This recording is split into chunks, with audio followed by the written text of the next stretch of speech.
오늘도 수요 기도에 나오신 우리 성도님들을 환영하고 축복합니다. 또 온라인을 통하여서 각 처소에서 또 함께 말씀 듣고 기도하는 모든 성도님들에게도 오늘 하나님께서 신실하게 응답하시고 또 축복하여 주시기를 간절히 소망합니다. 우리는 삶을 살아가면서 또 여러 가지 삶의 환경을 매우 중요하게 생각을 합니다.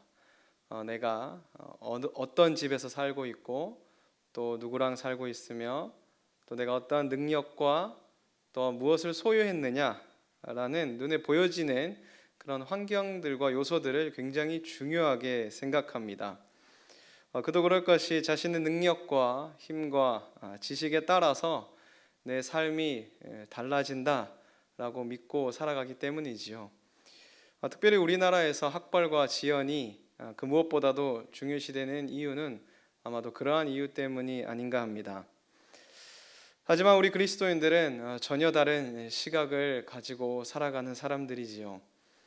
우리는 스스로에게 그렇게 집중하는 사람들이 아닙니다. 우리에게 어떠한 소망도 어떠한 희망도 없다라고 고백하는 사람들이기 때문입니다. 오히려 성경 말씀을 통하여서 우리 모두는 하나님 앞에 죄인이고 연약하며 아무 보잘것없는 존재이다 라고 깨닫고 고백하는 사람들입니다. 그렇기에 그리스도인들은 그런 죄인된 우리들을 구원하시고 인도하시며 사랑을 베푸시는 하나님께 더 집중하고 모든 우리의 소망과 희망을 내가 아닌 하나님께 두는 사람들입니다. 이것을 보다 분명하고 극명하게 대비하여 나타난 이야기가 있습니다. 바로 바리새인들이 하나님의 나라가 어느 때에 임하겠습니까?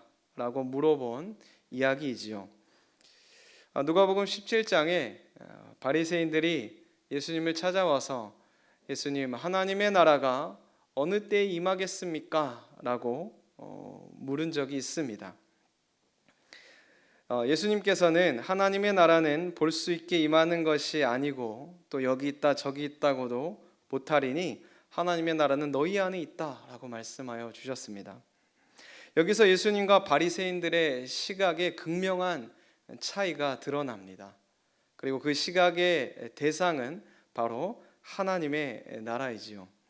바리새인들은 하나님의 나라에 대한 분명한 자신들만의 이미지가 있었습니다. 하나님의 나라는 이러한 것이고 하나님의 나라는 이래야만 한다라는 자신들만의 분명한 확고한 확신이 있었지요. 그들이 생각하는 하나님의 나라는 율법적으로 흠이 없고 자신들의 의를 드러낼 수 있는 곳이어야 했습니다.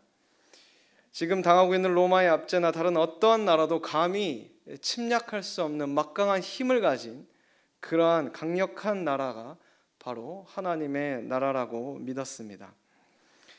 육신적으로는 자신들이 원하는 것은 무엇이든 만족되는 그러한 어찌 보면 자신들만의 파라다이스가 바로 하나님의 나라였습니다. 그래서 그들은 그러한 하나님의 나라를 고대하고 꿈꿨습니다. 그래서 예수님께 하나님께서 우리에게 주실 그 귀한 하나님의 나라가 도대체 언제 임하겠습니까? 빨리 그 나라가 임하면 좋겠습니다라고 질문을 하는 것이지요. 그래서 그들은 그것을 어떻게 만들어갈지 또 그런 하나님의 나라는 언제쯤 완성될지 매우 궁금했던 것입니다. 어디에 그런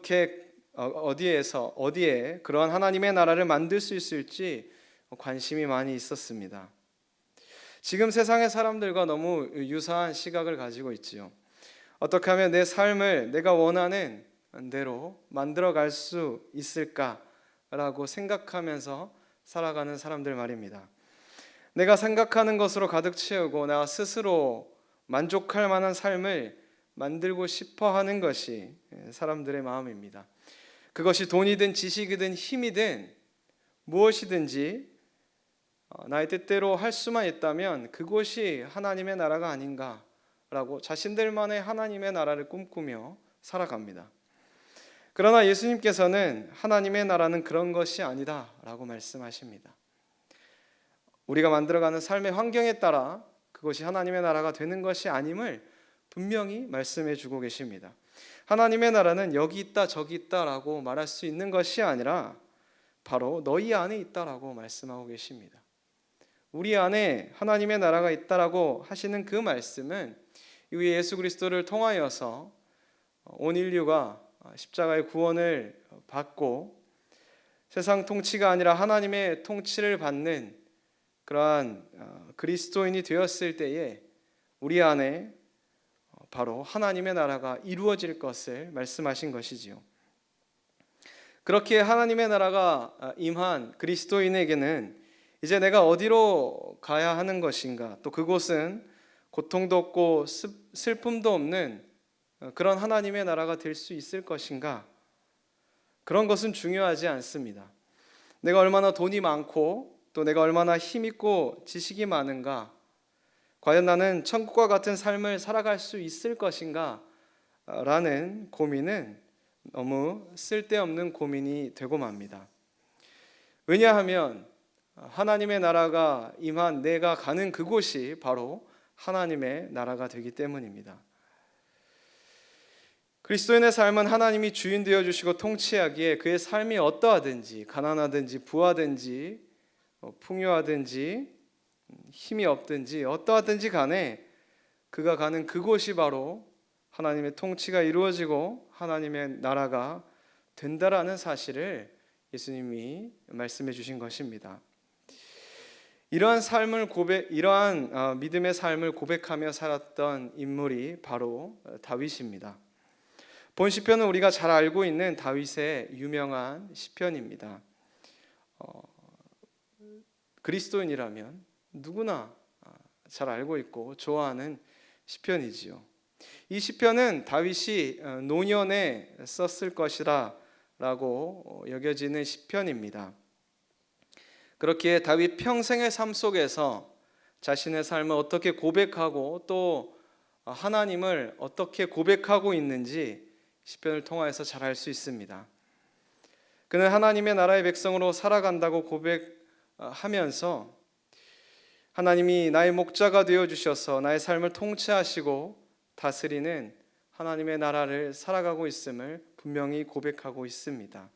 이 시편을 통하여서 우리도 목자 되어주시고 또 우리 안에 임하신 하나님의 나라의 그 은혜를 함께 받아 누리며 고백할 수 있기를 간절히 소망합니다. 다윗이 본 시편에서 이렇게 확신 있게 먼저 고백을 합니다. 여호와는 나의 목자시니 내가 부족함이 없으리로다. 여기서 부족함이 없다라고 말하고 있는 이 히브리어 원어를 살펴보면 부족함이라는 이 단어는 말 그대로 우리가 육신적으로 살아가면서 필요한 모든 것들 가운데에 부족함이 있을 때 나타내는 단어입니다. 그러한 부족함이 자신의 삶에 없었다라고 고백하고 있습니다. 특별히 여기서 없다라고 말하고 있는 이 히브리어 단어를 살펴보면 그저 조금 부족한데 조금 없었다, 조금 부족한 것이다 라고 이야기한 것이 아니라 결코 절대로 없다라는 완전 부정형입니다. 히브리어에서 강한 부정을 나타낼 때 쓰여진 단어로서 내가 살아가는 동안 그런 모든 부족한 점이 결코 단 하나도 없었다라고 강하게 부정하고 있는 것입니다. 그러니 그의 평생의 삶 속에 부족함이 없는 그러한 풍요롭고 여유 있는 삶을 살았다라고 고백하고 있는 것이지요.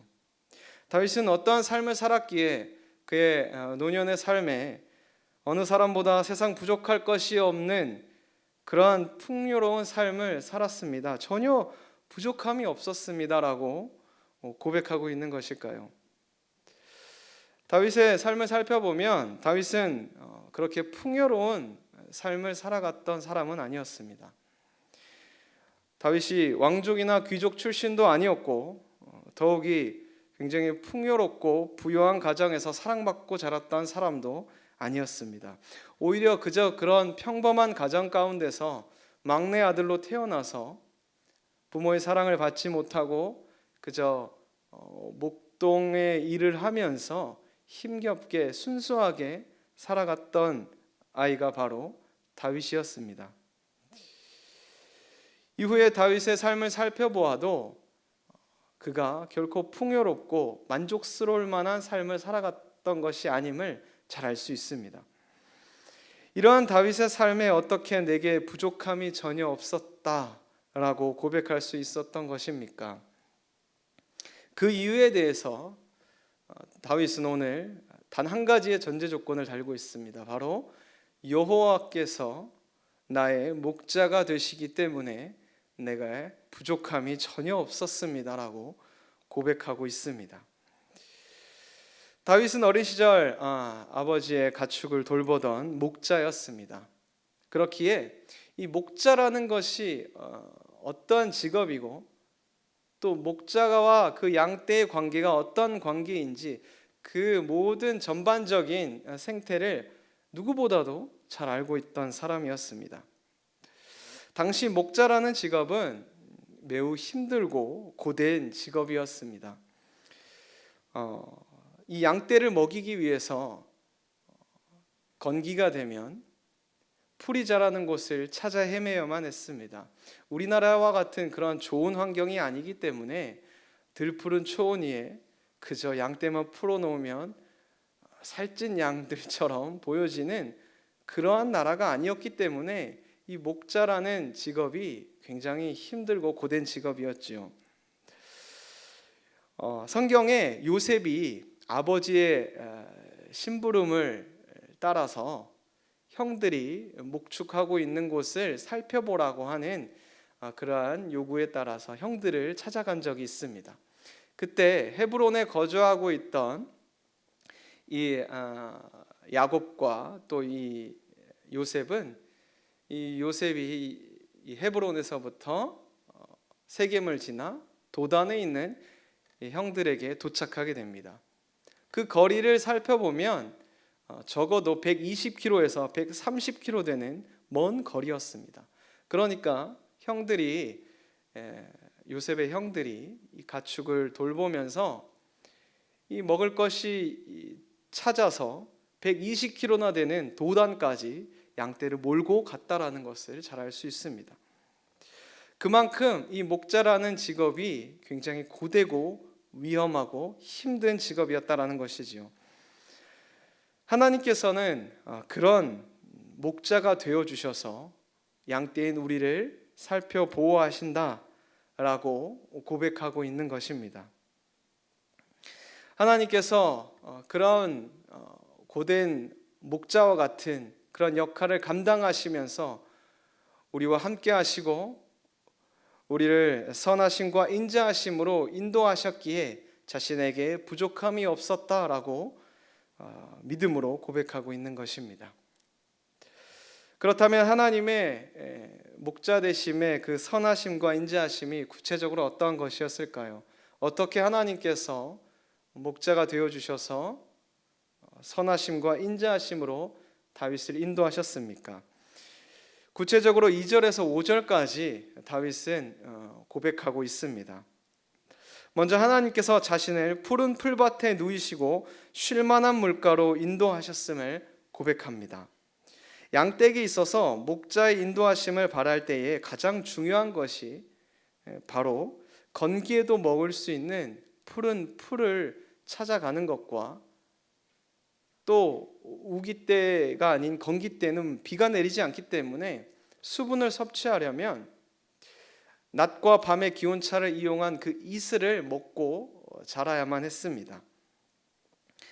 그래서 이 건기가 되면 모든 풀들은 가시 형태로 바뀌게 됩니다.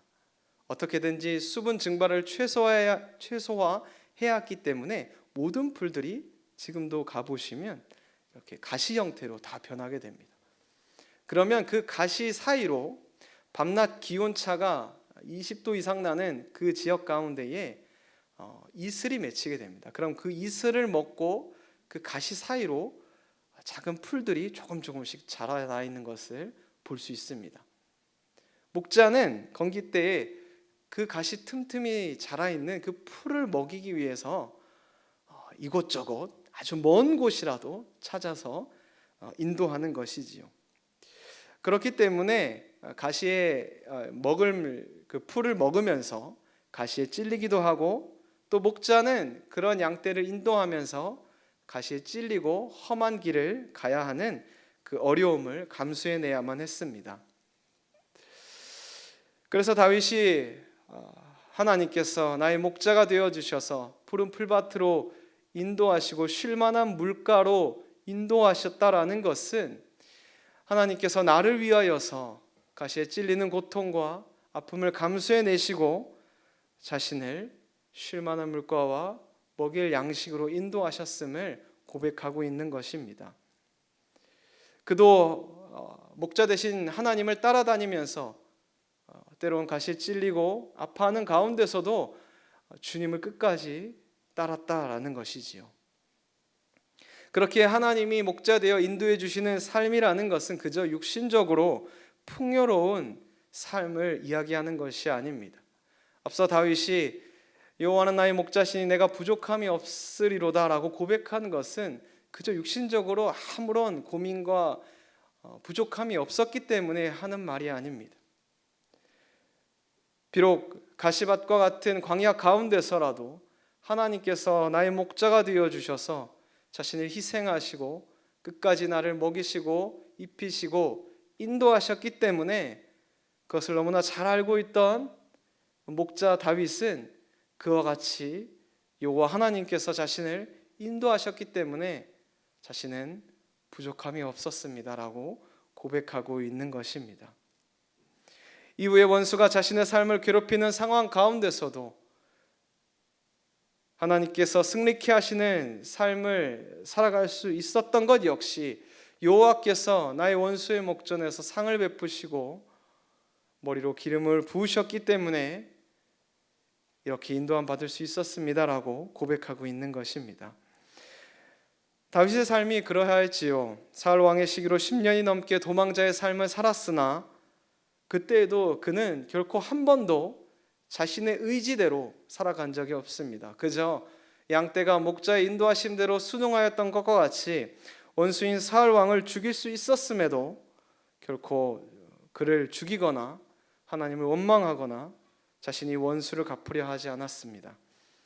목자 대신 하나님의 선하심과 인자하심을 믿고 기다렸기에 그는 평생에 하나님의 음성을 따라 순종하는 어린 양과 같은 삶을 살아갈 수가 있었습니다. 이런 선하심과 인자하심을 지금까지도 자신과 함께하였고 앞으로도 영원히 함께할 것이다라고 마지막 6절에서 고백하고 있습니다. 여기서 선하심과 인자하심이라고 번역된 이 단어는 히브리어로 토브와 헤세드라는 단어입니다. 우리가 그냥 한글 성경으로는 하나님의 선하심, 인자하심이라고 번역이 되었지만 히브리어로는 토브라 헤세드라는 단어를 사용하였습니다. 토브는 여러분들께서도 잘 많이 들으셨을 것입니다. 하나님께서 태초에 천지를 창조하시고 보시기에 토브하셨더라, 좋았더라라고 할 때 사용된 단어입니다. 그 좋았다라는 단어 역시 감정적으로 하나님이 보시기에 미관상 아름다웠다라는 말이 아니라 하나님이 창조된 계획 아래 완벽하게 하나님 보시기에 너무 선하게 완벽하게 그 뜻대로 창조되어서 너무 보시기에 좋았더라, 아름다웠더라라고 고백할 때 사용된 단어입니다. 그러니 이 토브는 어떻게 보면 히브리어 샬롬에 가까운 의미를 갖고 있습니다. 어떠한 삶의 환경에도 영향받지 않고 주님이 우리에게 주신 그 평안, 예수님께서 부활하신 예수님께서 제자들에게 찾아오셔서 평안하냐, 샬롬하냐라고 물어보셨을 때에 그 말씀하시는 평안, 세상에 줄 수 없는 우리에게 주신 평안을 의미하는 것이 더 가까운 의미를 가지고 있습니다. 그러니까 다윗은 내 평생에 지금까지 하나님께서 어려운 삶의 환경 속에서도 평안을 주셨고 또 그 평안이 내 삶의 환경이 앞으로 어떠하든지 여전히 샬롬 평안할 것임을 고백하고 있는 것이지요. 인자하심이라고 번역된 헤세드 역시 구약에서 하나님의 사랑을 표현할 때 쓰여진 단어입니다. 특별히 헤세드라는 단어는 조건 없는 무조건적인 하나님의 사랑을 표현할 때 사용된 단어입니다. 신약에서는 이 단어가 아가페라는 단어로 사용이 되었지요. 조건 없는 무조건적인 하나님의 사랑을 표현할 때 구약에서 히브리어로 헤세드라는 단어를 사용했습니다. 그렇기에 다윗은 확실하고 분명하게 하나님 앞에 신앙 고백합니다. 여호와 하나님께서 나의 목자가 되어 주셔서 선하심과 인자하심으로 나를 인도하시리니 내 삶의 환경이 어떠하든지 그곳이 어디든지 나는 하나님의 집, 하나님의 나라에 거할 것입니다 라고 고백하고 있는 것입니다. 사랑하는 성도 여러분, 하나님께서는 우리의 목자가 되어 주십니다. 다윗에게만 목자가 되어 주시지 않으십니다. 예수 그리스도를 믿는 따르는 그 모든 어린 양들인 교회인 우리의 목자가 되어 주십니다. 주님께서 우리가 가는 곳이 어디든지 함께 하실 것입니다. 우리의 모든 필요를 아시고 광야와 같은 세상 속에서도 우리의 영과 육이 만족할 모든 것으로 채우시고 입히시고 인도하실 것입니다. 때로는 우리가 사망의 음침한 골짜기로 지나가게 하신다 할지라도 우리는 두려워할 필요가 없습니다. 왜냐하면 하나님의 그 막대기와 지팡이가 저와 여러분을 지켜주시기 때문입니다. 우리가 혹 원수들의 목전에서 심한 고난과 핍박을 당할 때라도 우리는 결코 흔들리지 않고 나아갈 수 있습니다. 왜냐하면 하나님께서 친히 원수의 목전에서 우리에게 상을 베푸시고 우리 머리에 기름을 부으시며 왕의 자녀로 삼으실 것이기 때문입니다. 이러한 하나님의 놀라운 평강의 은혜와 값없는 사랑으로 지금까지 함께 하셨음을 믿고 또 반드시 우리와 영원히 함께 하실 것을 믿으며 목자 되신 주님의 인도하심을 받는 저와 여러분이 되기를 간절히 소망하며 축복합니다. 기도하시겠습니다. 우리의 영원한 목자 되어 주시는 아버지 하나님, 하나님의 그 크신 사랑과 주님의 놀라우신 은혜로 말미암아 우리가 삶의 어떠한 환경 가운데 있다 할지라도 우리가 하나님의 선하심과 인자하심으로 하나님의 나라에 거하며 하나님의 나라를 살아가게 하여 주시옵소서. 우리의 환경을 바라보지 않게 하여 주시고 오직 목자 되신 주님만 바라보며 주님만 따르게 하여 주옵소서. 그래서 노년에 다윗의 고백과 같이 나의 평생에 하나님의 선하심과 인자하심이 따랐고 이후로도 영원히 함께 하실 것이라 고백할 수 있는 복된 그리스도인이 되게 하여 주옵소서. 감사드리며 예수님의 이름으로 기도하옵나이다. 아멘.